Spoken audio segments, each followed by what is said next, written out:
rekan-rekan yang nonton video ini beberapa pernah naik pesawat. Dan pernahkah rekan-rekan menanyakan sebenarnya berapa sih ketinggian dari pesawat itu? Ketinggian dari pesawat komersil itu sekitar 35.000 kaki sampai dengan 40.000 kaki. Kenapa di range itu? Karena apabila terlalu bawah, maka memerlukan banyak bahan bakar, dan jika terlalu atas, itu sudah bisa dikatakan hampa udara, memerlukan banyak energi dan memerlukan penampang yang cukup luas. Kemudian sebenarnya ada pesawat yang bisa lebih dari itu, yaitu pesawat jet pribadi Gulfstream. Itu bisa mencapai sekitar 53.000 kaki.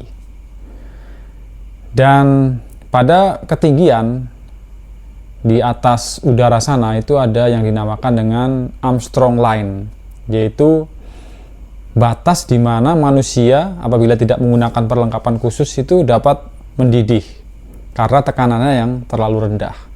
Disebut Armstrong Line karena yang menemukan ini saat itu adalah Dr.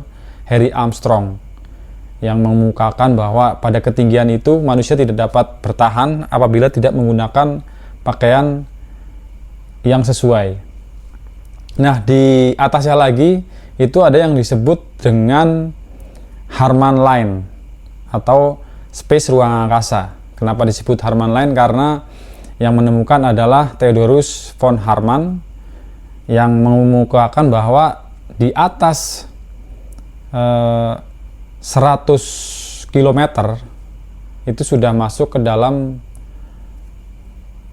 space atau ruang angkasa, di mana sudah tidak berfungsi lagi teori aerodinamika untuk pesawat, karena itu sudah masuk ke ruang hampa udara atau ruang angkasa. Dan di internasional disepakati bahwa 100 km di atas permukaan bumi itu disebut dengan space. Dan untuk NASA sendiri atau Angkatan Udara Amerika menyebutkan bahwa space itu di atas 80 km di atas permukaan tanah. Kenapa? Karena secara fisik di berbagai eksperimen bahwa 80 km di atas permukaan tanah ini sudah masuk ke space ruang angkasa yang kita tidak dapat melakukan teori aerodinamika di sana.